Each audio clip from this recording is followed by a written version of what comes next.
David, just started. David, two things. Do you know where Suzanne is? And then will you get Kurt and Jessica to come? Okay, very good. Thank you. Very good. Excellent. We're going to get started a couple minutes early. We hope to be enjoying lunch and are settling in. And so let's go ahead and begin. I had this. I emailed this. Here's a color coded one. Thank you for being here. Again, we hope you found Nice to meet you too in person, Suzanne. And a round of applause for all of those that were brave enough to stand up and talk about something that they know pretty darn well as a subject matter. But I will come to you first and then kind of organically go from there.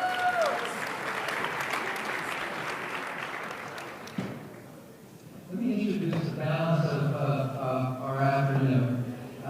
Three anchor events that we still have here, leading up to our evening keynote with Arthur Brooks. We'll be privileged to be graced by some wonderful community leaders in a panel format, moderated by Cameron Martin. On that panel, and Oliver from Matthew, from Jessica Egbert. Let's come on up. Let's come on.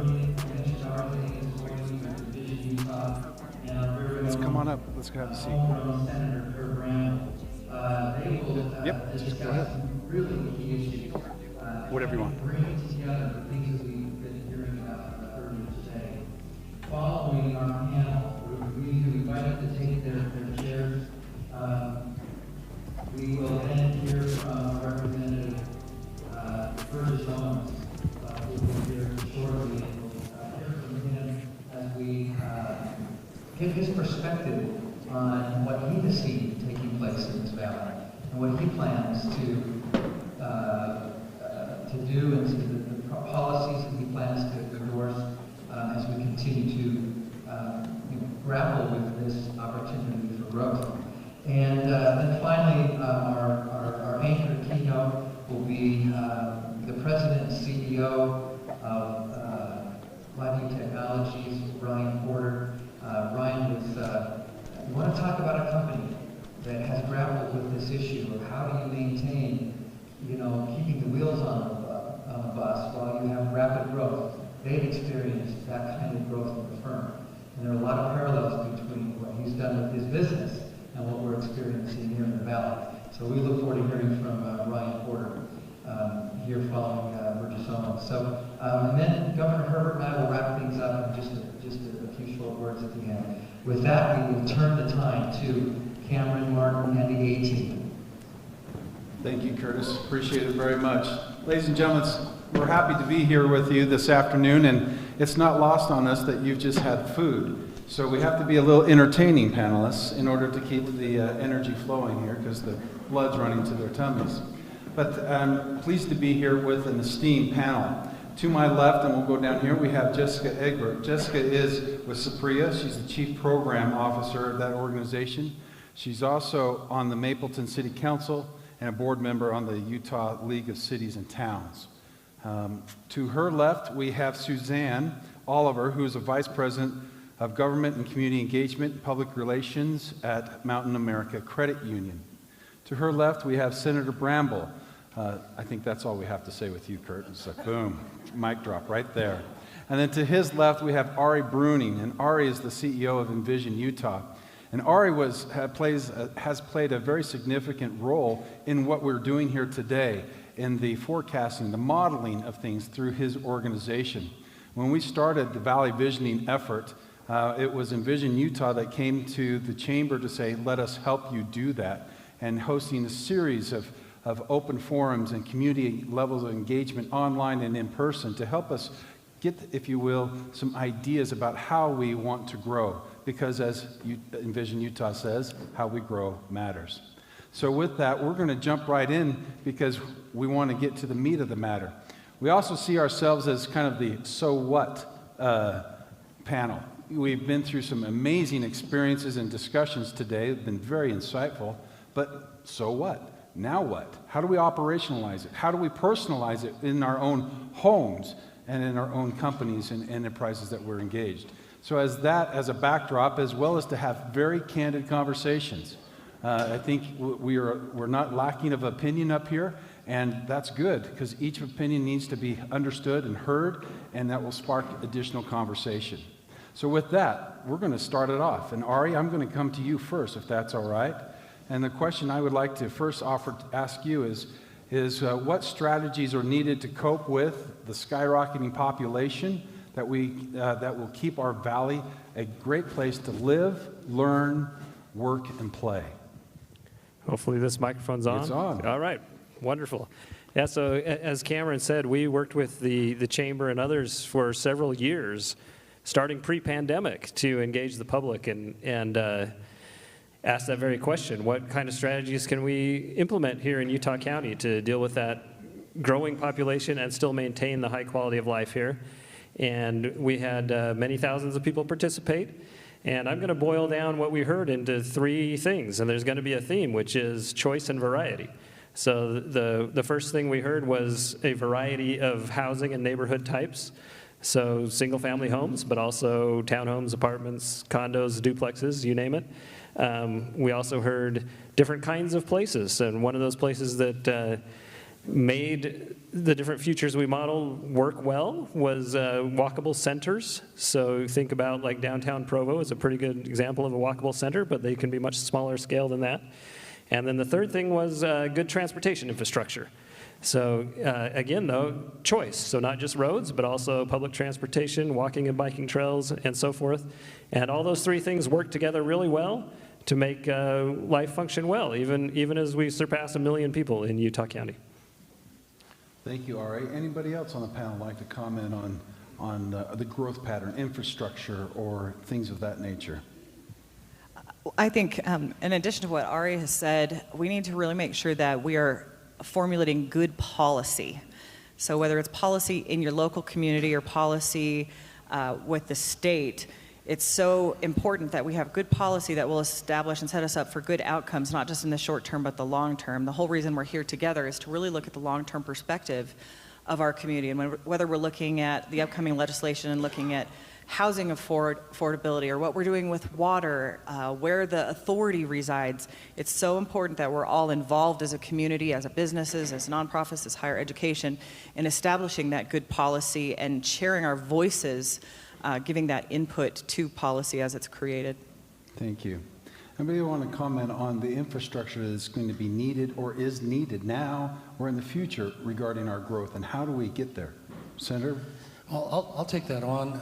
I had the privilege of serving on the Utah Transit Authority Board of Directors. I was appointed in August of 1996. Now, what makes that operative? August of 1996 is where the first vote to move forward with the TRAX project. And TRAX was somewhat controversial. A few years earlier, there had been a vote that had been voted down. And yet, the vision of how do you provide effective mass transit in an urban setting was at the forefront. The challenge we have is mass transit requires much higher densities for the most part than what we see in most areas of Utah, but if you're not planning for it, and that's where Envision Utah and others have been instrumental in laying the foundation and setting the stage for future mass transit projects or infrastructure projects. And when you're at the front end, it appears you'll never need it, and then when you need it, it may be too late to cost effectively implement it. And so that's been a moving target in some ways, but I applaud the leaders in the state, both at the local, county, and state level, for having the vision on what to do with transportation. I've had many conversations with neighbors over the years, and why do we need that bus? It's empty. Well, the next generation has a different thought about modality and how to get around, how they want to live, learn, work, and play, and engage in the various elements of the community and mass transit. I work at Rocky Mountain University of Health Professions, and we're remodeling the top 3.5 floors of what was the Novell Tower, and right across the street, across 1860 South, is the Nordic College of Osteopathic Medicine. And there's a UVX stop right there, which is phenomenal. I mean, that's key to us in our ability to engage with the community and have the community engage with us.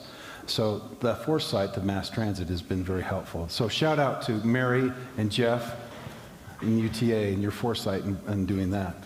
Let's pivot here just for a second. Suzanne, I'd like to ask you about workforce. What are you seeing from your perspective from your company as well as from your community? What are you seeing? What's happening here in Utah Valley? Well, thanks, Cam. We have seen a lot of changes in the flexibility that workers are wanting in their work, and we've tried to accommodate it. In the past, it's interesting, I imagine a lot of you have experienced this too, that it was pretty cut and dry. It was, no, everyone comes to work, we don't know if you'll be working, so we have to have you here where we can see you. And the pandemic gave us the opportunity to learn that people can be productive in other places. And so our workforce is really spread out now, and we have employees in 13 states, even though we're based in Utah, and 80% of our operation is here. We have employees that are wanting to live in Texas or in Arizona, and so we're able to accommodate. We still have to always match it to the business need to be sure that it makes sense, but we go back to asking, could we do it? So what? Could we make that work? Would it be was it unreasonable to be able to accommodate them? So we have a lot of employees that are remote. We have often they're hybrid. They'll come in once or twice a week. We try to connect that with their team, though, because something that we've found is lost in the remote workers, and I imagine you've seen this too, is that sense of connection, that they can feel pretty isolated when they're on their own at their home, and they're not feeling like they know each other. It's just, it's just a job, it's just a paycheck. And so we've tried to do some creative things. We're also teaching our leaders how to supervise virtual teams or hybrid teams, because none of us knew how to do that. I know some companies have had that in place before, but we really didn't. Of course, you'll be glad to know our branch employees will still be there. So if you need to go in, we will have a person there to help you. But those that are in the branches and want to have a change, they can always apply for a job at a corporate department that offers those other options. But I'd say number one has been flexibility and looking at each situation and trying to find ways to say yes if we can. We also have learned that our retention goes up when we are willing to just look outside the box. We had so many workers that decided to retire early. A lot of them, for their family situation, ended up needing to be home. And so it's really built employee engagement and loyalty a lot. So a recent report where productivity has been measured to go way up with that flexibility. Also seen another report where productivity has gone down. It's a matter of which population we're looking at, and some are fearful that they're working two jobs instead of the one, taking advantage of it. There's another real challenge with mobile workforce, and it deals with all of the HR factors. If you have a credit union in Utah that has an employee in Arizona, let's assume all the credit union members are resident in the state of Utah, but they're getting virtual customer service from someone living in Arizona. Where's that taxed? The wages. Is it Utah labor? Where are the services being provided, particularly if the server happens to be in Wyoming?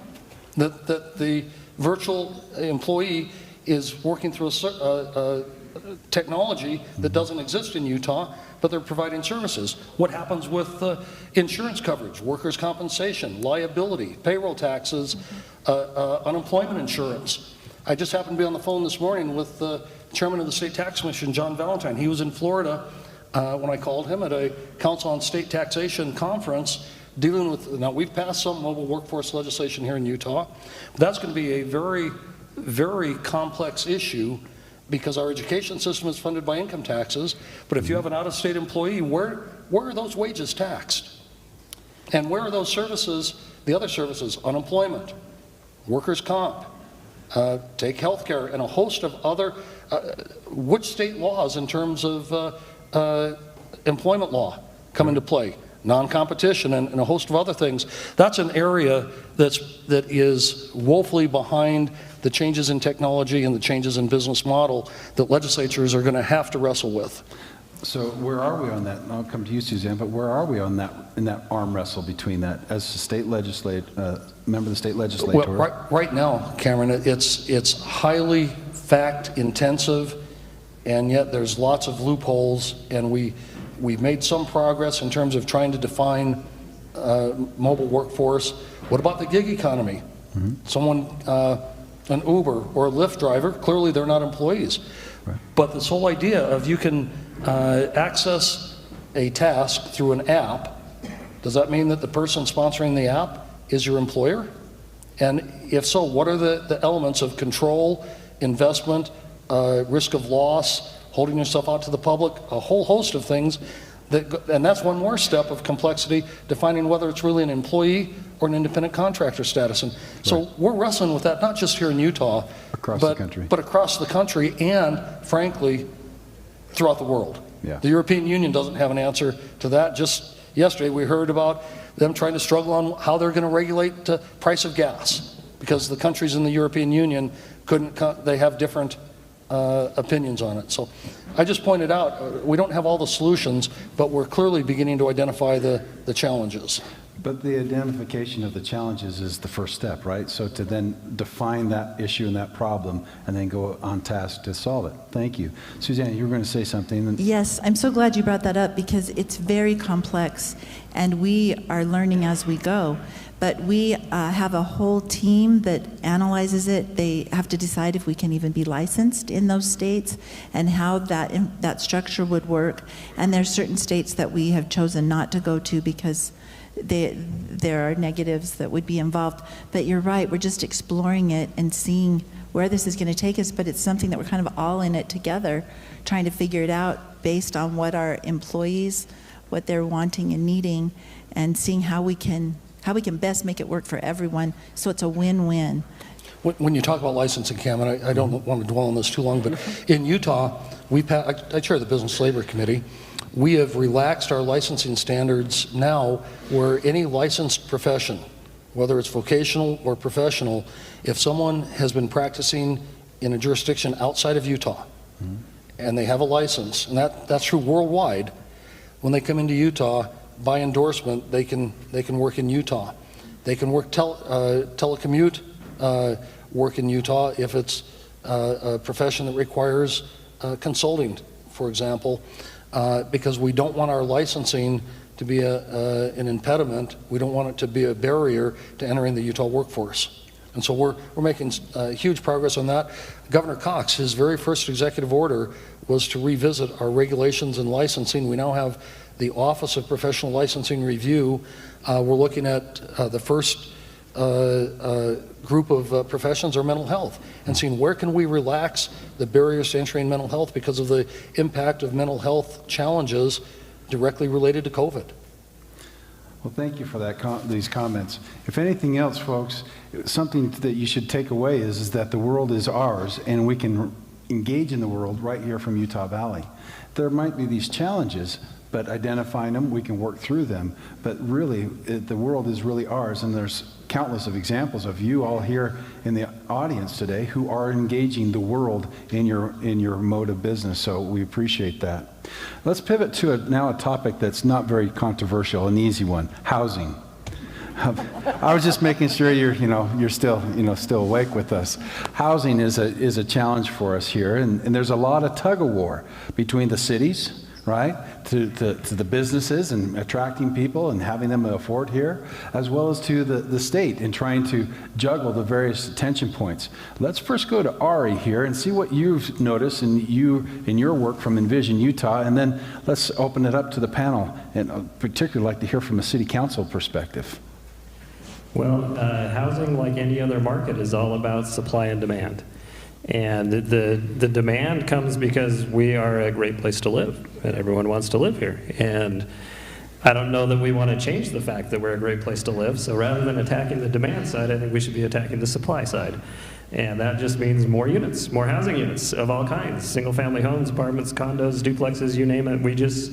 We need more. And I think there's a private sector role to play in building that housing. There's a public sector role in permitting that housing. And in particularly, we need housing in places with infrastructure, places with jobs, places with shopping, so that people aren't necessarily driving long distances, and that makes all our growth outcomes better. Let's talk about that a little bit from the city's perspective. Yeah, there's such an intersectionality with the housing issues we're facing. It's been interesting to listen to people throughout this conference, and the narrative about housing is complex, and yet a lot of people don't see that full thing. There is the private sector, the developers, the builders. There are the cities, just like Ari said, there's the cities, there's legislation, there's this great need in Utah to address a housing disparity. There's the middle housing issue. We have so many housing issues, and you have to consider them all together. It's just this complicated layer. You can't break off property rights without looking at infrastructure for a city. The city is obligated to plan for the water in the long-term sustainability. You can't just say, let's put high density here, when in fact that would be contrary to city's structure.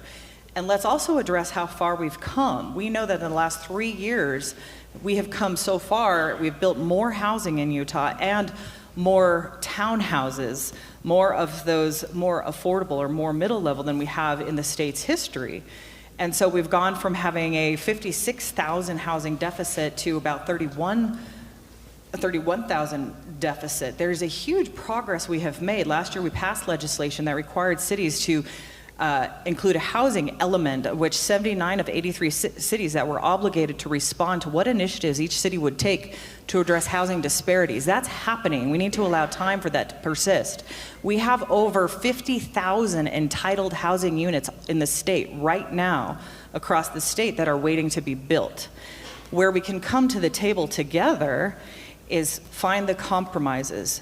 Yes, we need to build around transit areas. Cities are on board with that. We've suggested those transportation housing infrastructures. Those are critical. You look at Provo in Utah County and you see massive uprising around this transportation area. Where I am in Mapleton, we have different challenges, right? We don't have UTA coming through Mapleton. We don't have any mass transit. We don't even have a lot of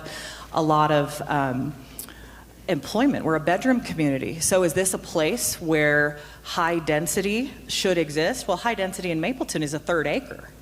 So is there a one-size-fits-all approach to housing legislation on the Hill? No, you really need to make sure we delegate that authority into the local environment. And so there's going to be some things that the legislature needs to take, there's some things the local needs to take, there's private, and there's public responsibility as well. We need to accept that higher density housing needs to exist. It needs to exist in appropriate places, and the not in my backyard model isn't necessarily going to be something that provides housing for our kids and grandkids in the future. And so the balance and the nuances are very complicated, and an environment of collaboration and compromise will be essential to solve this problem. But we are working on it, and there's wonderful things happening with all of these constituencies to make that happen. I'm really optimistic about it. I'm too. I'm optimistic for one day having a UTA line in Mapleton. All right, just checking, make sure Jeff and Highway 89 right there for you. Mary are listening. Other thoughts about the tension point in the housing between state and local? Or Ari, were you going to say something? Go ahead. I was going to add something. I think as with so many things with housing, it's so important for the cities to plan ahead. So too often we see the discussion happen at a zoning hearing when a developer has proposed a project, and all emotions are heated, right? And it's much better to have the discussion when you're looking ahead, planning your city out and saying, where are the appropriate places for density in our city? Where can we accommodate housing? Where's the infrastructure? Where can we put the infrastructure? And then stick to that plan and have the courage to stick to it when the proposals come in. Whether if it's consistent, say yes. If it's not consistent, say no. And I think that's a much more productive way to come at it than zoning proposal by zoning proposal. The courage to stay to that plan is an interesting thing, because I mean, every community you can drive through, why does this road all of a sudden take a hairpin turn? Well, it's because of whatever happened with that property owner, right? Or things of that nature, but courage to stick to the plan. There's some tension points, though, between the local government and the state government, Senator. Yeah, Go ahead. One of the hottest debates we've had in a long time up at the Capitol has been on accessory dwelling units. But you have to look at a fundamental principle in America. I should have the right to quiet use of my property as long as I'm not infringing on your right. Now, the question is, do you have a right to not have me rent my basement? How does that infringe on your property? Is it fit premise? Is it, do I have off-street parking? In other words, things that may encroach on you, that's understandable. But if it's just the notion that you somehow have this right to live in a neighborhood that only has single-family homes with only single families in those homes, that creates a bit of a challenge. And so the state stepped in and said, well, we don't want to be a planning and zoning board. We don't want to get involved in land use planning per se, but there's kind of an umbrella concept here that we have this challenge with housing. We don't want to step on anyone's rights.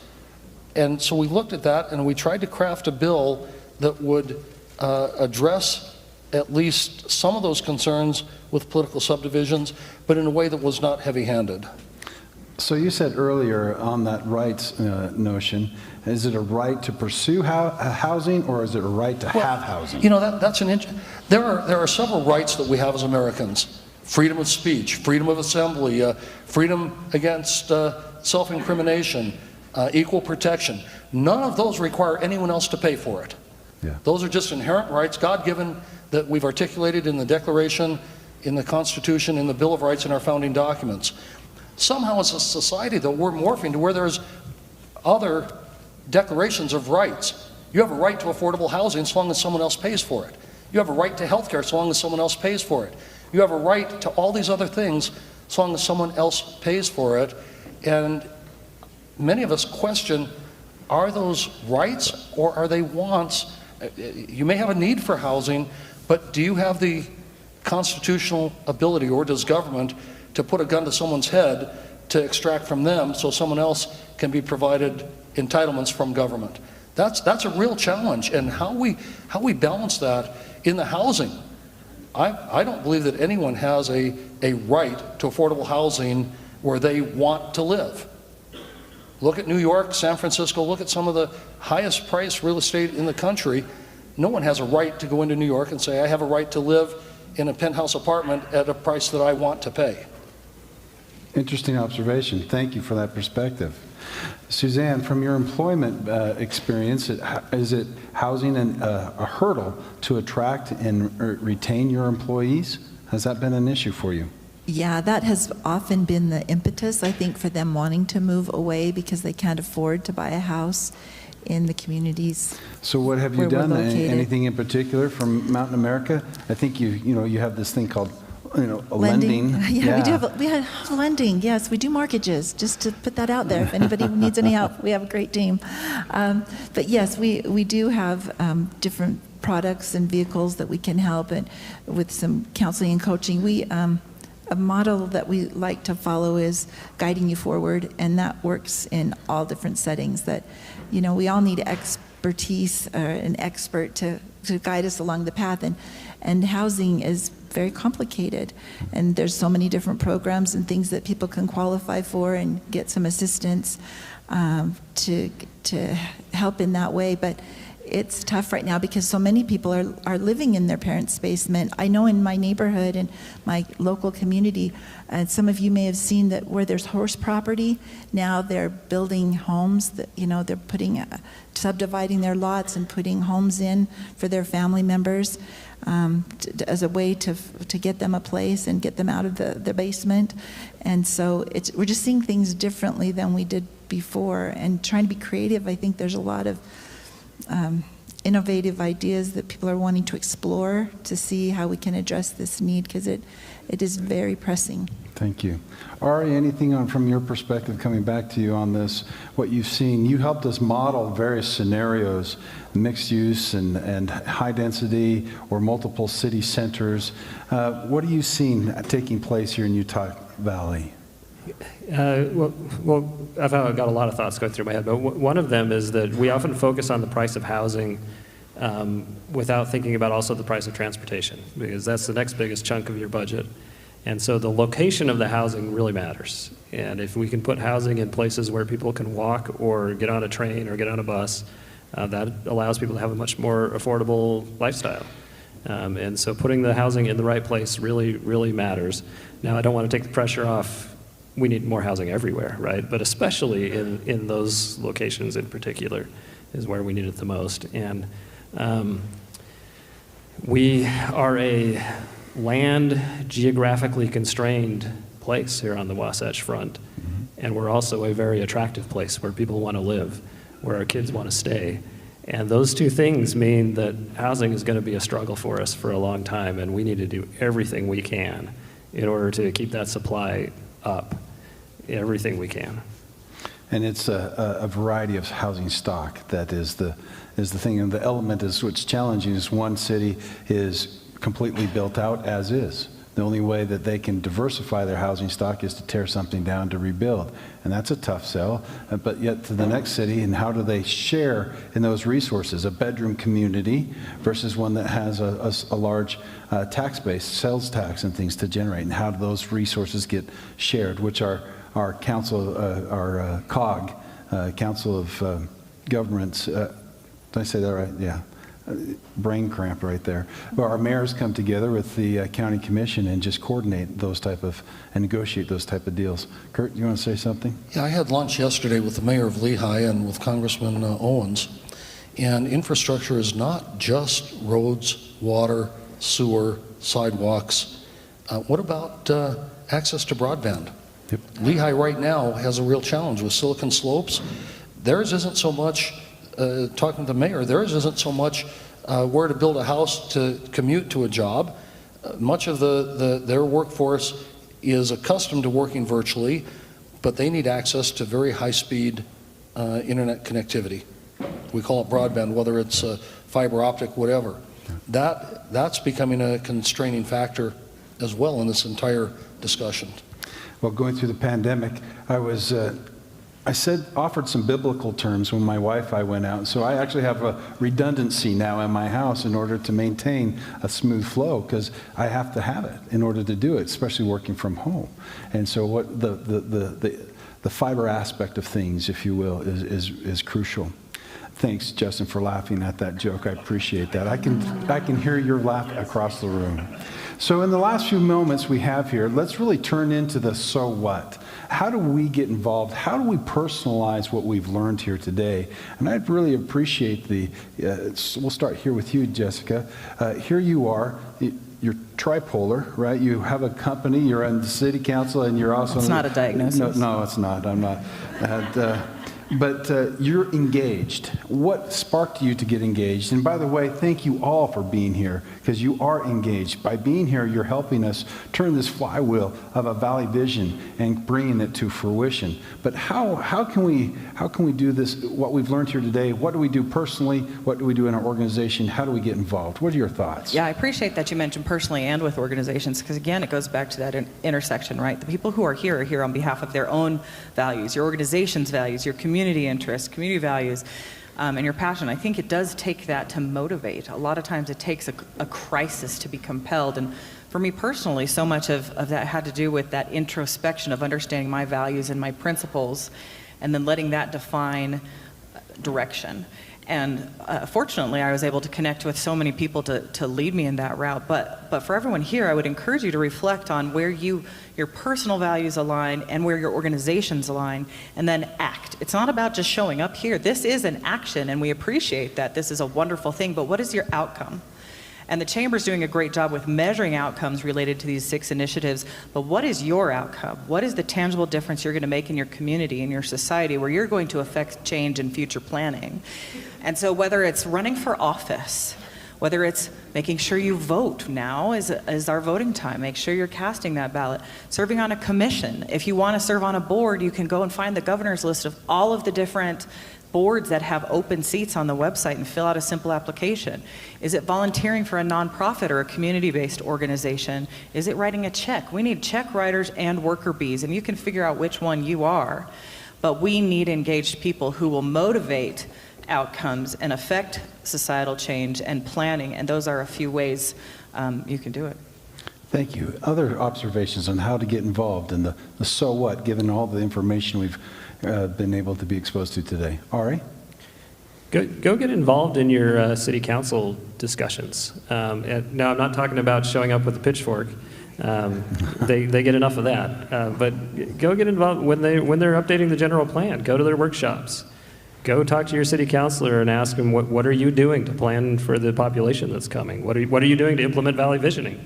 And go have those discussions, because far too often what they hear from is the angry mob who's scared of some housing proposal or something, and they're not hearing from those of us who I think are the majority, who are saying, I need a place for my kids to live, and how are we planning for that? And that's who they need to hear from. Thank you. Senator, go ahead, Suzanne, then I'll go. Yeah, well, just with what Ari was saying, and Jessica, it reminded me too that sometimes it's as simple as sending an email or a text or calling an elected official. I'm sure that Senator Bramble likes hearing from his constituents, knowing directly what they have to say. And sometimes we can be apathetic or discouraged or feel like I'm just one person. Does anybody care what I think? But I've found through my work and reaching out myself that there's a lot of attention paid when a constituent speaks up, and that they really appreciate and value our thoughts, and they want to know because they're representing us. So I think it is important to go to those meetings and to know who your congressman is, and the names of your senators and your state representatives, and attend their meetings and their updates. I know I've attended some of those and been so enlightened and also impressed with the goodness of the people, that the reason that they're in office is because they want to make a difference. And it's so easy to be critical, and we forget, the human factor, that they have a lot of different options and they don't need to take a lot of this stuff that gets thrown at them, but they do it because they care and they want to help us. And so it's important that we reach out. But I love the idea of just being informed and educating ourselves on what's going on, like we've done today, because this has been really insightful. But there's a lot of, those man on the street interviews. It's pretty embarrassing when you see people interviewed and they have no idea what's happening, and yet they're full of complaints. So I think the more that we can know and be informed, participate in these kind of processes is really valuable. Thank you. Senator, please. I look at civic involvement, and whether you're serving in an elected position, a city council, a county commission, a state legislature, I look at some folks in the audience that have dedicated their lives to preserving the blessings of liberty that we enjoy as Americans. And I'll call three of them out. Here in the audience, we have my wife, Susie. She and I have been involved in our community in Provo, chairman of the airport board, commissioner of the housing authority. My wife chairs the Freedom Festival hot air balloon event. She chairs the Miss Provo Scholarship Pageant. She was on the iProvo board, before that, the Provo TV board. There's not been a time in our 45 years of marriage that we've not been, long before I was served in the Senate, where we've not been involved by volunteering our time to help preserve those blessings of liberty. I look at Gary Herbert, former county commissioner, volunteer in the Boy Scouts. His resume in terms of community service is a mile long before he was elected lieutenant governor, and then when Governor Huntsman went to China, became governor in the state. Okay? I look at Stan Lockhart. Stan has been president of the Boy Scout Council. He's been a city councilman. He's been involved on hospital boards and whatever. These are examples of volunteering, but what is the focus of that volunteerism? Preserving those blessings of liberty that are the God-given rights of every American. And there's an opportunity for everyone here to find a way to step up and volunteer, commit your time, your resources, your energy to help preserve those blessings. Well said. And by the way, anybody who knows Susie, Kurt's wife, we know that she's your better 3/3. So hang on to those coattails. Ladies and gentlemen, let me just simply ask you this. Ask the questions wherever you feel the need to ask the questions. It's not really, if you really want to get involved, it's as simple as that. Just ask a question, not for the purpose to divide, but for the goal of understanding, to understand the other perspective. Tell me more about that. And you'll create opportunities to share your opinions. I hear a lot of people, well, what do I say? What do I say? just simply ask the question, tell us more about that. What are you seeing here? How can I get involved? And you'll be amazed at the opportunities that will arise for you to engage, to do something that matters. And the questions can even begin around the dinner table. What did you see? What are you seeing? Tell us what to your children or to your spouse or friends. What's going on in the community? What are you seeing? And then see what can we do to be a part of the solution, not a part of the problem. Anyway, I would appreciate, if you would, to give a warm round of appreciation to our panelists here today. I appreciate their time. I'd also thank Curtis and his crew and David and others at the Chamber. This growth and prosperity is part of the Valley Visioning effort. In 2018, we started to say, as a chamber, what do we do? How can we do it? And we created this momentum that has built. And you're part of that vision of coming together to say, how do we ensure that Utah Valley is a great place to live, learn, work, and play? And so we appreciate your efforts here and involvement, and I think we can continue the great work that we're doing to ensure that this vision comes to fruition. So thank you one and all. Again, thank our panel. Would you please?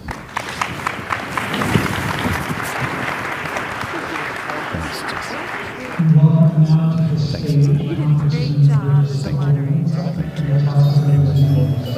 Thank you. Kurt.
First of all, wow, what a great panel. You know, let me just start off before I kind of start my talk, kind of getting to highlight a few things of the panel just, and I've seen all my friends out there. This is so awesome, it really is. There's something about what happens when we the people start talking. And I am so optimistic about our future because of things like this that's going on. Folks that are very busy, we have a lot on our plates. We realize it's now time to get off the sideline and come in and really be part of this action. Make sure we get our country back. And what's nice about it is we don't have to agree on everything, as long as we agree on the basics. This is a great country. We deserve, our kids deserve a remarkable future, better than ours even, and we're willing to make that happen and pay the price to get that done. So we all agree on that. I can't say, and I'm going to talk about that a little bit, how proud I am to be a Utahn, because this is truly the apple of the apple of the eye of the United States. I really believe we've gotten it here, and I'll talk about that in a little bit. And I would like to say this. I want to thank you for the legacy that you have fought for, you've held on to, your ancestors developed, and it makes it so attractive to so many of us who look for a place to settle in, to bring our kids and want to stay. I was very fortunate to have experience when I was growing up that really taught me to appreciate what we have here. You see, I grew up in Tallahassee, Florida, in Deep South Tallahassee, in the days of segregation, the whole bit. But we had a community that believed, just like every other community at that time, even though we were not assimilating. We believed in this country. We had dads who just come back from World War II. We believed that to truly be respected as Americans, you went out there and you won. You put everything into it. Meritocracy is what it was called. Command respect. And we did a great job of that. Even though we had, again, a lot to overcome, that generation managed to pull it off, to give us this remarkable country we live in today. I'll say this, the thing that I experienced when I was growing up and what we have here in Utah that's such an attraction. Matter of fact, when I talk to my friends, and I say this all the time, at least a couple times a week, be careful if you come to Utah, you visit too often, you stay too long, you will become a Utahn. I can promise you that from experience. But it's because of the tenets that we believe in: faith, family, free market education. Those tenets is something we have to hold on to, and we will. That's why we can continue to grow. I just want to also let you guys know something that that I didn't realize, and possibly you don't realize or appreciate, because I've been a Utah for 10 years. My first 8 or so years, I didn't get involved with this type of activity. I had a business, I had my passion, my dream of 30 years to start a program working with at-risk kids. I did realize at that time that this was a place to do what I could not do anyplace else, because we have such great hearts. We have compassion. We love our kids, and those even who've gone off the track, we want to make sure we get them back to give them a great future. Nowhere could have come to do what I was planning on doing other than Utah. The things that you might not be aware of, and this is because of the growth. We have so much growth here. What I learned as I've seen the last couple of years is how much actually we can, we're the fastest growing state in the union. We have, and of course, Utah County is the second largest and fastest growing Utah county. And so the secret is really out, is what it comes down to. The secret of what we are and who we are is now, we're not going to change that process. And I mentioned those faith, family, free market education. When you have a culture that's based on faith, then it's a petri dish for those who want to take risks, those who dream outside the box, those who want to build a business and build a future. It's a natural. We have a state here that 99.3% are businesses or small business owners. Those are innovators, risk takers. And what's interesting about what happens when businesses take root and begin to build, it creates this remarkable middle class. And that middle class is a culture that goes along with that that's pretty unique too. That middle class, because it's been built by business owners, is a place with empathy, vision, legacy, wanting to have a good name. All those things that really makes a difference. The last couple of years, I've traveled 5,000 miles throughout this state, really learning a little bit more about the state that I live in and falling more in love with it. What I understood at the very beginning was just basically the passion, compassion, and hope has turned into something totally different. I see the entrepreneurial spirit that thrives here in Silicon Slopes.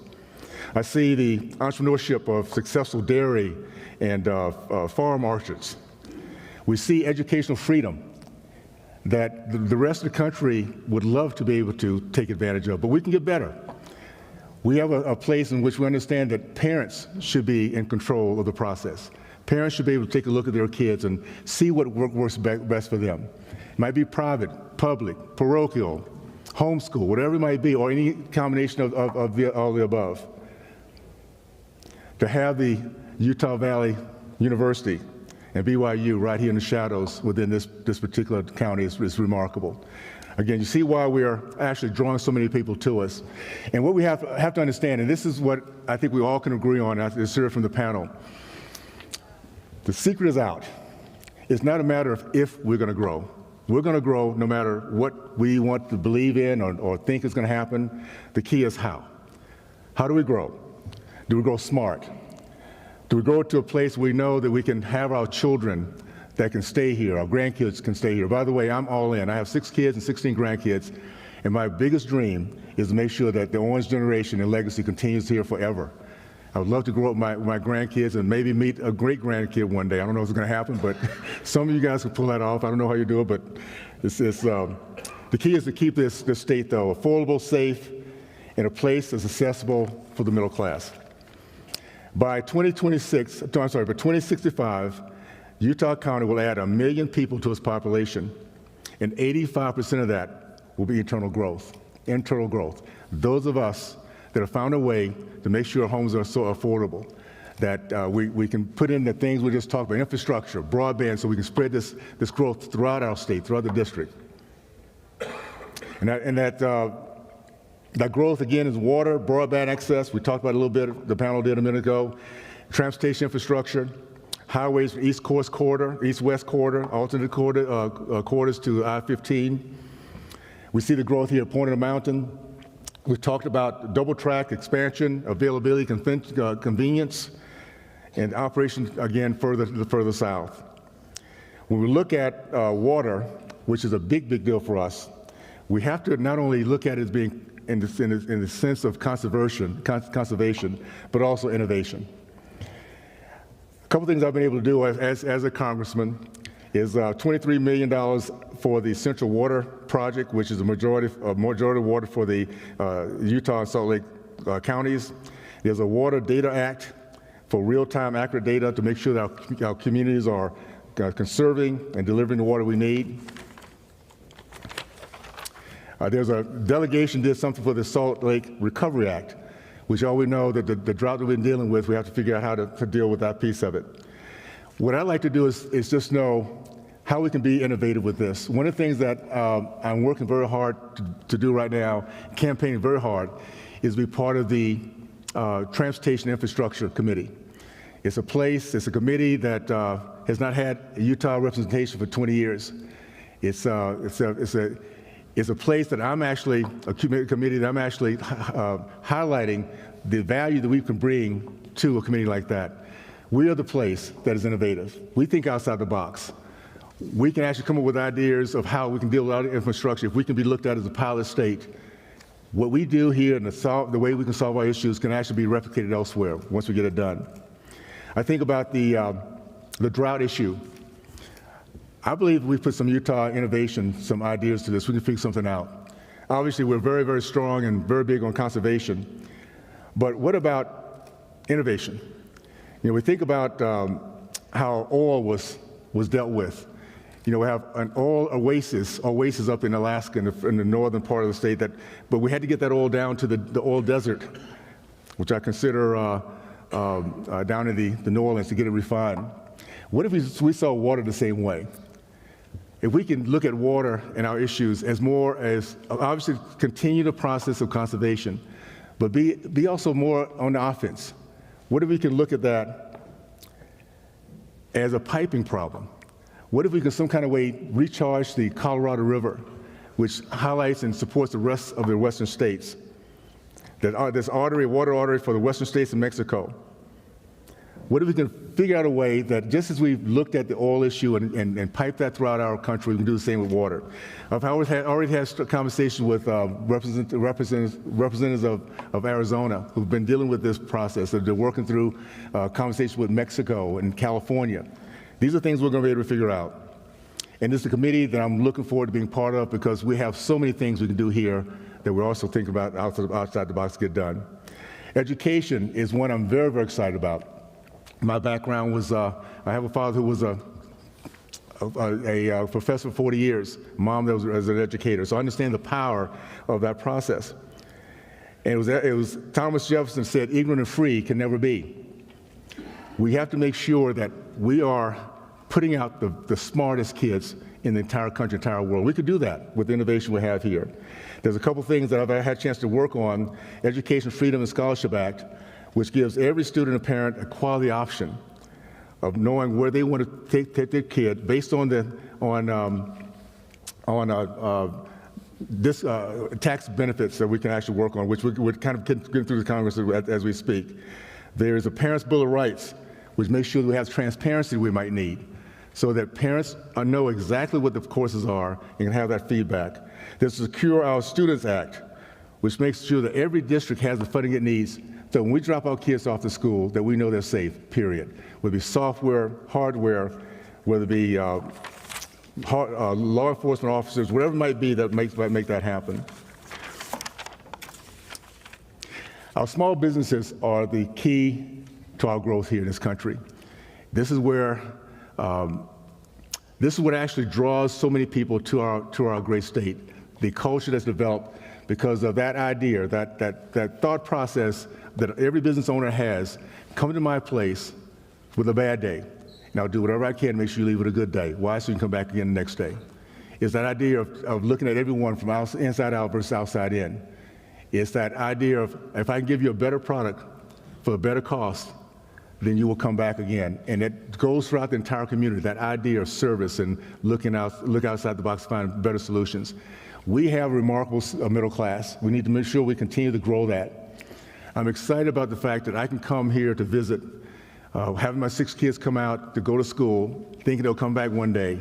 In the process of me coming out to visit, realizing that this is the place that I can lay my roots, that I can build my future. And of course, with my children, make sure that they have a much better future. And I love the fact that we have so much engagement for so many of you out there. As mentioned earlier, what's going to make our country, continue to make our country great is not what happens in D.C., it's what happens here to make sure D.C. works well for us. That what we believe in is represented and legislated for us. There is a book that I read many, many years ago. I'm going to see if anybody have heard of this one, called The 5 Love Languages. Anybody heard of that book? Let's see some hands. Let's see how many guys I got out there. Okay, I got a couple. Good job. Good job, guys. Well, my team, if I can kind of summarize who we are and what you can depend on as you reach out, which I do hope you do. Our team, very simply, my love language service. I love doing it 24/7. If I can find another hour, I'll figure out a way to get it done. And I say this all the time. Our team is on track with that, whether it be here in the district or back in D.C. We love to work. We love to serve. And this district, this state, falls in place with that. We know what it is to send our kids out to serve for a couple of years and celebrate as they go, because we know what's going to happen, what kind of people they were going to be when they come back. We just know we can depend on us to do the same. We love to serve, we love to hustle. And that's only the Utah way. That's the way Utah works. So I'm excited about the opportunity to finally really have a chance to be part of the solution. I'm going to do my little part, whatever I can do for the time I have, and just know I look forward to exposing and getting a chance to know you guys a lot better. And I've enjoyed that over the last couple of years. I think the biggest blessing that I've had of being a Utah for the 10 years I've been here is the last 2. To realize just how great we are, what we can give to the rest of our country. So thank you so much for who you are, for the legacy that you have held on to and for your fight for, and just know that I'm all in to see if we can do whatever we can do to help you out and getting that done. Okay, thank you so much.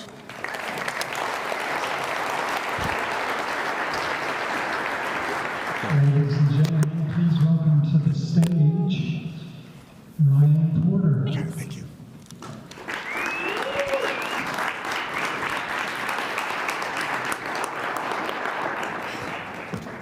Do you mind if I put it on this ear? Yeah, it's just been much better for the ear. You mind moving your cell phone? Thank you so much. I'm going to sneak on stage right before you so I can grab some microphones. Sure.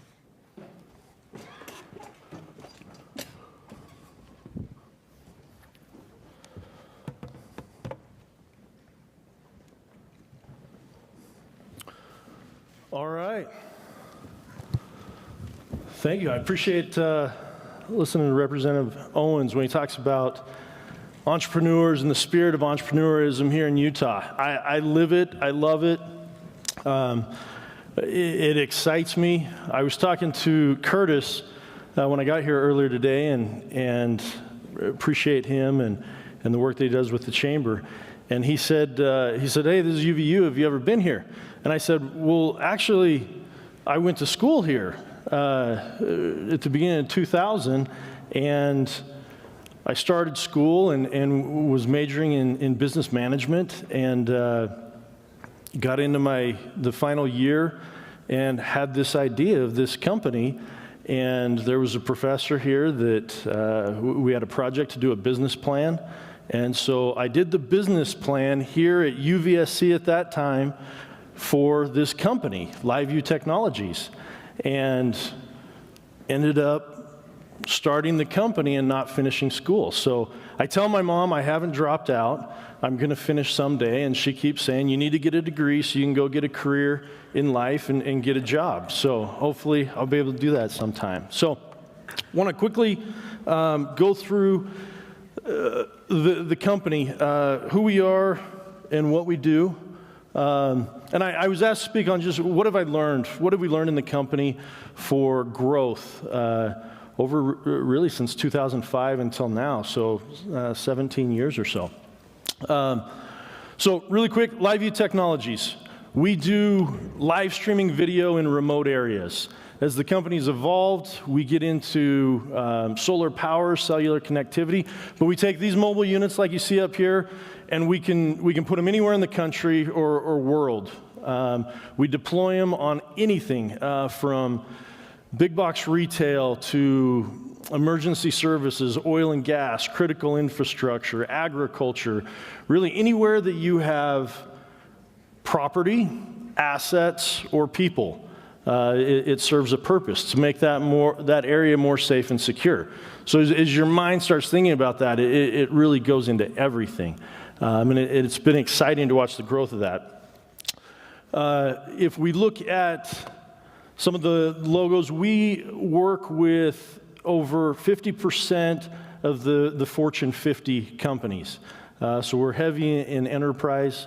We have mass deployments, thousands of units all over the country, and we support those from a hardware side. So we do all the manufacturing here in Utah, here in Orem actually, and then all of the software development is done here in-house also. And so if you look at the growth of the company, we've had over the last 4 years, 117% growth year over year.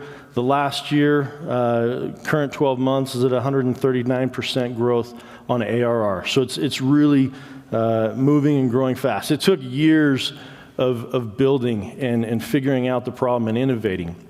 Want to give you a quick example. We deploy on a lot of big box retail. We've got a location in Seattle that it had, in 1 year, in 2020, it had 15 shootings in this one parking lot. 15 shootings, 3 murders, and 672 times the police were called to this one parking lot. It's not a safe place. There's problems. People are scared to go there. They're not taking their families. They're not taking their kids. It's a rough environment. We deployed right at the beginning of 2021. From that point until now, 0 shootings in the parking lot. It's awesome.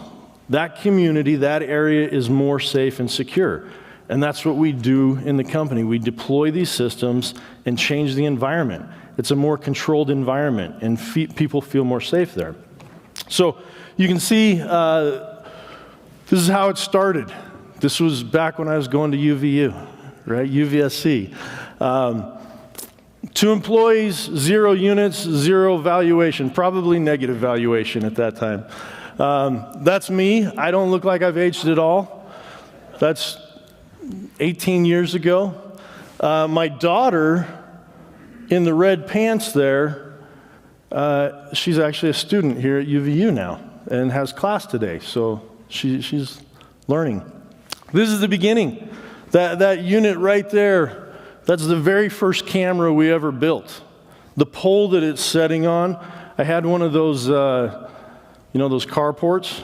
We were like, where do we get a pole from? So I went and took one of the poles out of the carport and mounted it to that. It's just bootstrap. It's like we became very comfortable with pain and suffering. It just became a part of life for 15 years. Like cash crunch constantly and no relief. But the whole time there was like, we would just build these things and another company would come and say, hey, we're interested in that. We like what you're doing. Come and talk to us. And so it just kept us going. How's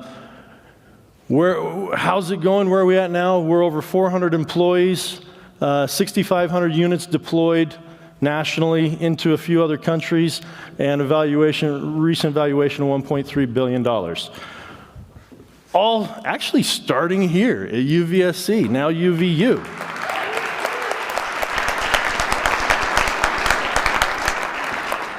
Kind of interesting, if you remember, I was actually here at the school, and I received a call. We had submitted to CEDO, which was a little building on State Street just south of the Sierra Theater. It's a little Spanish building. And it was the Commission of Economic Development for Orem City. And again, I was here at school. We submitted to that CETO program, and I was in the lobby over here and received the call that we got accepted to the CETO program. And we were like, we've hit a home run. We've got $90 a month rent on a cubicle at CETO. And we're like, we're going to do it. So when you talk about, when you think, do these programs help? Do they work? Like, we're living proof it works. These programs actually do something. So it's exciting. And we'll continue to grow. Things we've learned. Again, bootstrap company. Very difficult. We were innovative. This had never really been done before. At this point now, we're the leaders in what we call rapid deployable security systems. We're the leaders in the world. We are innovating. We're developing. The whole way through was constant trying to solve problems, trying to figure things out. We talk about infrastructure. We started working with construction, residential and commercial construction, and UDOT came to us and said, hey, we know you guys are doing these streaming cameras in difficult areas. Can you come and help us? So we went to this meeting. They said, we have snowplows all over the state. And if it snows, then we basically load up these snowplows with an employee, load it with salt, and send it out 50 miles away to go see if there's snow. It drives out there. Hey, there's no snow. Turn around and come back. That's a waste of resources, a waste of everything. And so they said, can you put cameras in these really remote places? And we said, well, yeah, we can do that.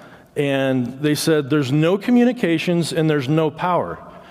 And up until this point, we've hooked into hardline power and we've hooked into hardline communication. And I said, if we can figure it out, do you have other locations that you need these? And can we expand if we can figure it out?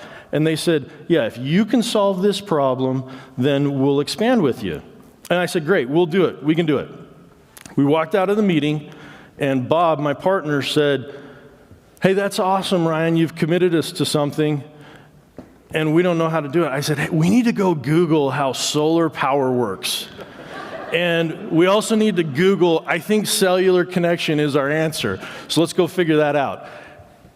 And that's how if you look now, we run 99.9% of what we do is on solar power and cellular connectivity.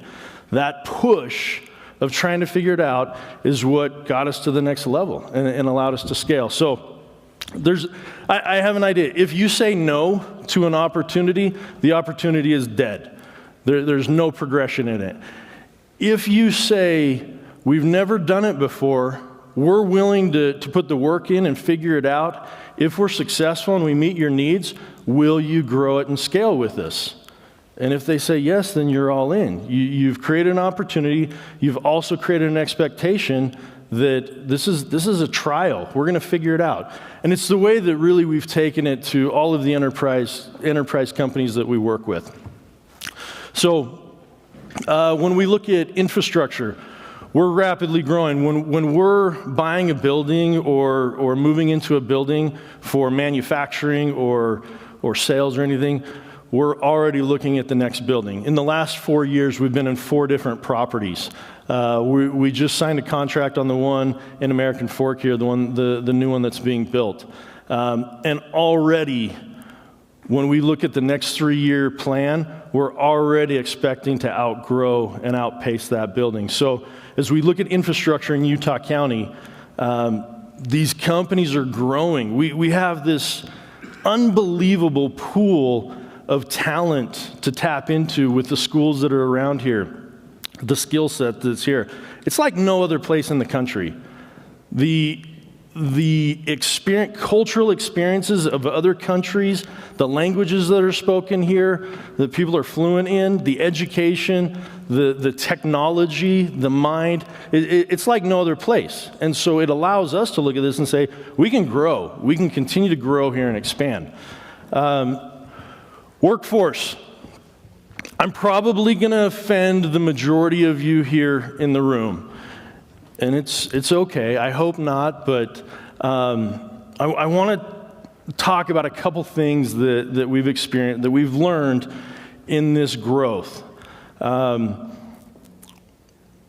First thing, I'm always asked, Ryan, what's your opinion on stay-at-home working remote? There's a lot of companies that are really good at it. There's a lot of companies that have figured it out. We haven't. We're moving so fast and growing extremely fast that I want people in the office, because there's energy that happens, there's collaboration, there's brainstorming, there's arguments, there's frustration, there's resolution. I want people to be in the office and experience that. I want people to build relationships. And in our environment, in our company, like I say, other companies are a lot better at this. In our company, being in the office, we see so much value in it. And being out of the office, it's a detriment to the people that are working with us. It's harder for them. They're not tapped into what's happening for the most part. And so for us, we want that in the office. We see a lot of value in it. The other thing, as we're growing the company, as we know here in Utah, price of properties have increased dramatically, which is awesome for property owners. It's a lot more difficult for people who want to be property owners, homeowners that aren't.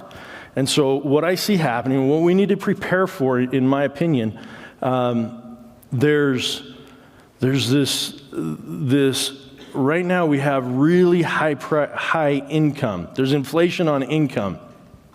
There's also inflation on job titles. So as companies are out trying to recruit, they're giving job titles and hiring people at job titles that they're not qualified for and they're not experienced for. And so they're coming into these titles with a higher pay rate that matches the title but doesn't match their skill set, right? And so then we have a higher price cost of living with home prices increasing. And so what happens is you can get, then you hear, well, we need, 2-member work environments. Both parents are working.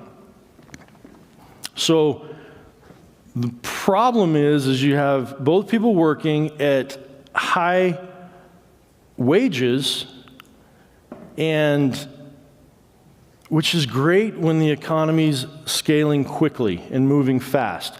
It's a problem when it corrects itself, because companies will go in, and we've seen corrections since January, right? Companies go in and say, hey, we need to potentially cut overhead, so we're going to look at our best people, and we're going to transition out the other people.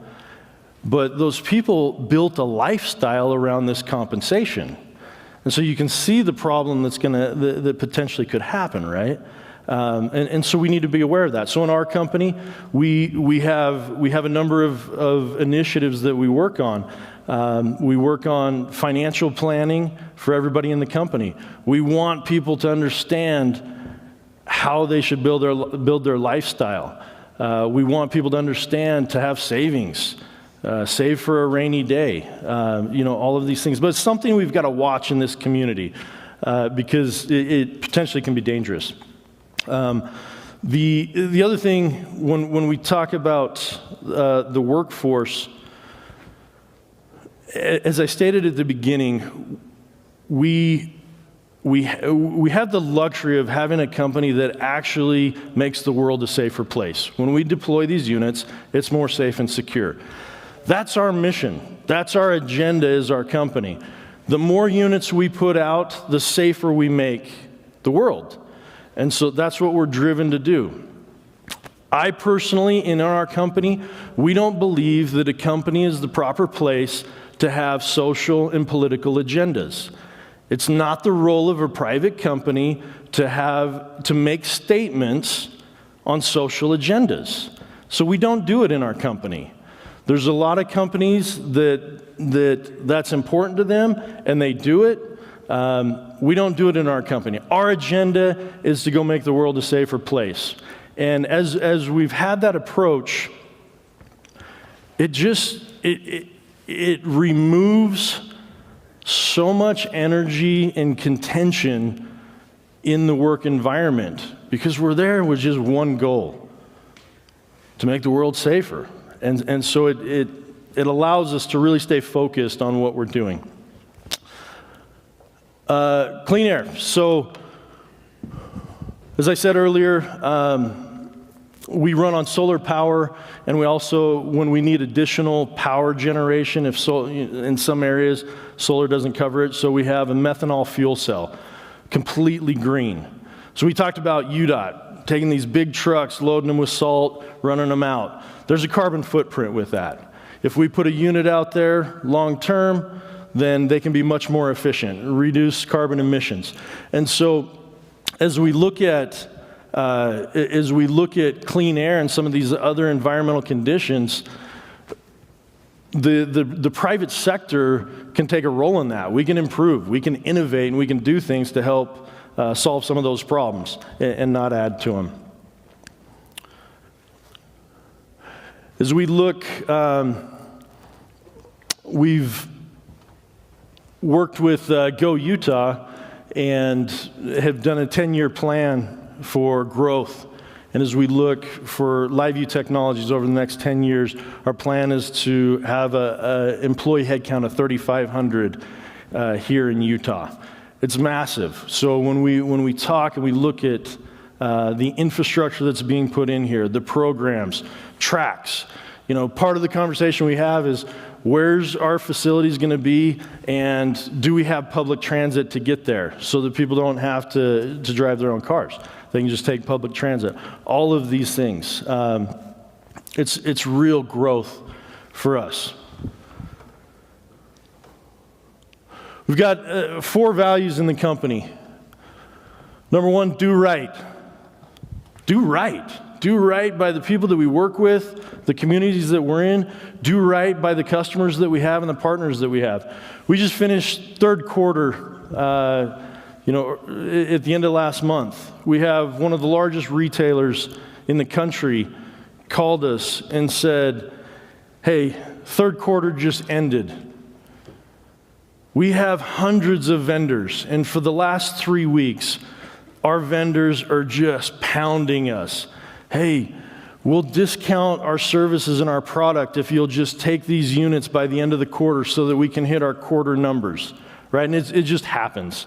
Every quarter end, every year end, these type of things happen. And he said, there's one company who didn't contact us at all, and it's you, LiveView Technologies.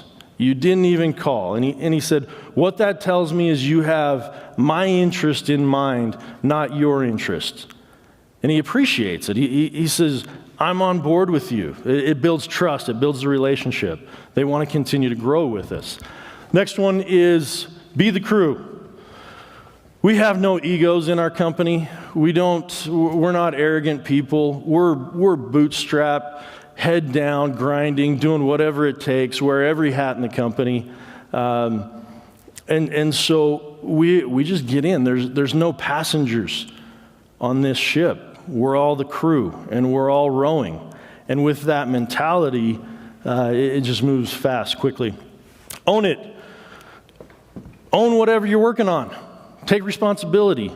Also part of own it, every person in the company, no matter what your position is, has stock options in the company. They feel like they are a part of the company and they're an owner in the company because they are. And when you have that mentality, people grow. I always say, we have compensation. We get paid every 2 weeks for the work that we do. That's our compensation to support our lifestyle. But you've got to have a machine that's over building wealth and building an asset for you and your family. And stock options are a way that we do that. And we're very clear about it. We explain how they work. We explain what the value of the company is and where we want to go. We also have a very strong 401k plan.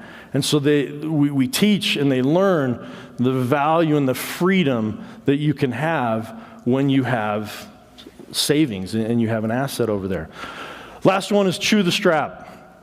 Everybody says, what is chew the strap? There's a funny story that goes along with it, and I'll be quick. So Dave Studdard, one of my business partners, a number of years ago, we went out to Washington, D.C., and we were meeting with the director of IT technology for the Secret Service and 8 of his people. And one of the things that they were interested in is we had this camera that we would put in the windshield, and we could drive anywhere, and it streams live video and documents and tracks and everything. And they were interested in that technology.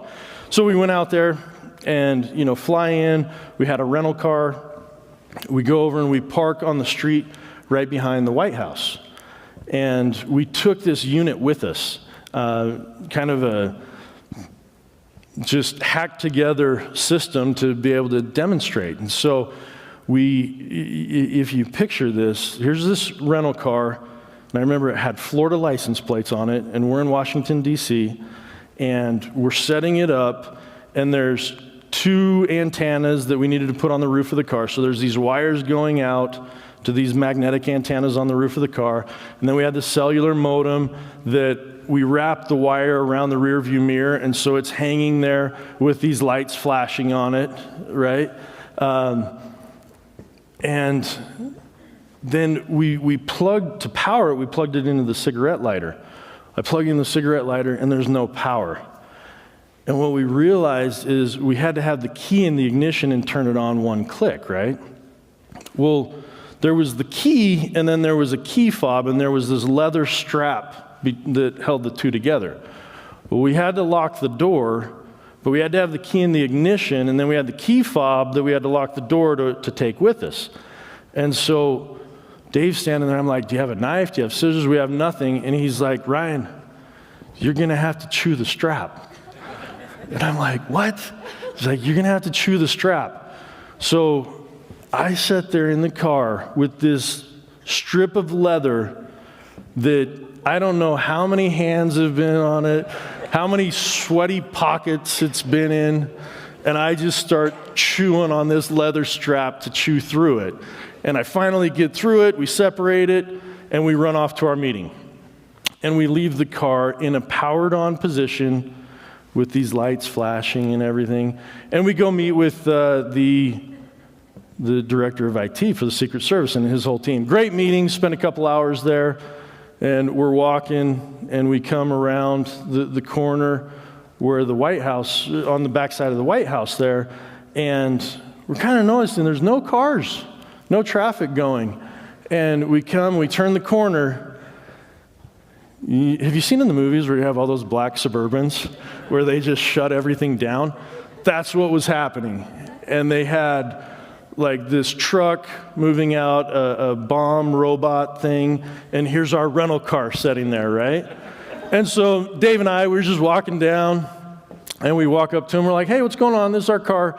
I think I clicked the fob thing to unlock it. And they're like, what are you doing? And I'm like, well, that's our car. And so needless to say, they did not appreciate that. They called the director of IT and confirmed who we were, and they didn't blow up our car. So that was a good thing. So that's chew the strap. It's the mentality we have in the company. So I want to finish with a video. It's a 60-second video, really quick. We feel blessed to live in this country. We feel blessed to live in Utah. The opportunities are like no other place in the state or in the country. We're a patriotic company, and we appreciate all that this land has to provide for us. And you know, as people always say, hey, what's your statement as a company? And I never understand it.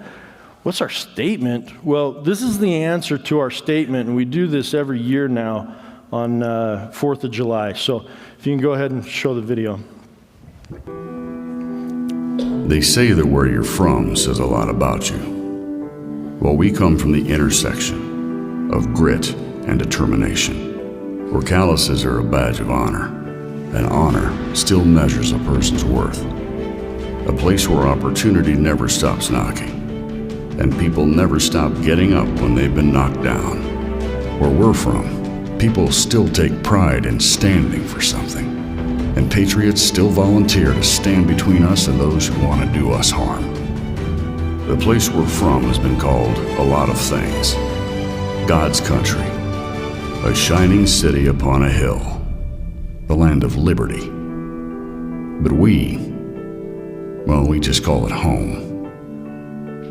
We are LiveView Technologies, and we are proudly American.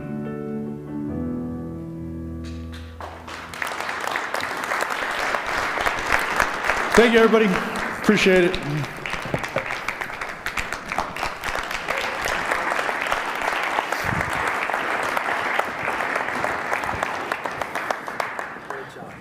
Good? Testing, very good. Brian, fabulous. Thank you. All right. We've got just a few minutes left, and Governor, before you adjourn us, let me just take care of a few housekeeping items, and then we will move on. First of all, if I could have the chamber presidents that had attended here with us today, we just need to thank them. And while they're coming up, Kathleen Levitt from Spanish Fort Chamber, Melanie Bott, Springville Mapleton, Michelle Lyons, Payson, Santaquin, while they're making their way up, could I have my staff as well, our team, come forward? If we could recognize our chamber team. David, if you'll just make your way up front here. Amy, Avonlea, Brooke, all you that are still, there might be out there fixing some things up. If any of you that are still here from our chamber team, if you'll come join me up here in the front. I'd just like to recognize them. Are they still, can you see David? You've got to make your way. Very good. And, awesome. Kathleen, make your way up here. This is just a fabulous group of people that have helped us pull this event off. Hurry up, Kathleen. We've got to quickly get everyone on their way. But a round of applause for our chamber presidents, our staff, our community that made this happen. Thank you so much. Yes, thank you. This is awesome. No, it's good. Stay up here for just a quick second. A huge thank you to UVU and what they did to have us here to host this event, to open their doors and their hearts. President Tuminas, thank you. Thank you for having us. Yes. We appreciate Juan Pascua also with the Hispanic Chamber. Did Juan make his way? Is he still here? Did Juan raise his hand? Is he close by? Our Hispanic Chamber has newly joined our Association of Utah County Chambers, and he's been a great addition to this family. Pillar of the Valley is probably one of our more unique events that we hold every year. We have 600 people that attend a gala. It's a really neat opportunity for us to recognize amazing people in our community. Dr. Rick Nielsen, would you raise your hand? Dr. Rick will be honored April 12th, 2023 as our Pillar of the Valley. Thank you for being here, Rick.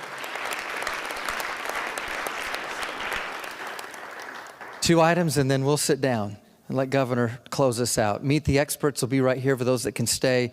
We'd love to just network for a few more minutes there. And our bonus keynote tonight, 6 p.m.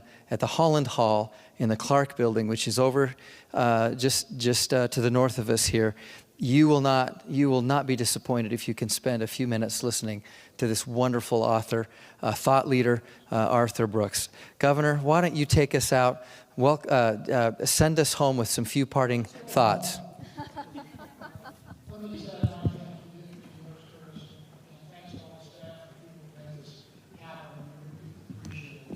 I'll just finish by saying this. One, Utah is in a great place. Utah Valley is in a better place.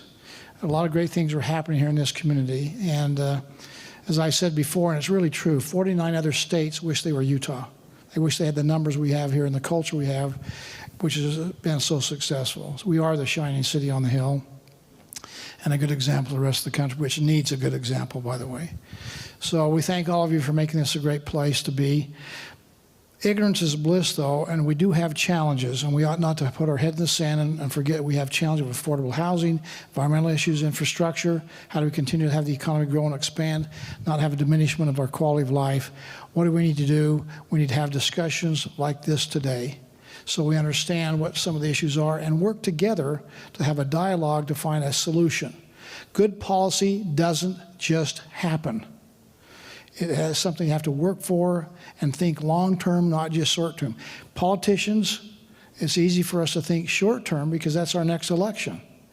And it's harder to think long-term because that might be having us do something that's a little hard to do and bending the curve and getting away from maybe the standard old operating procedure and make some modification and change to accommodate what's happening. We have to run just to keep up.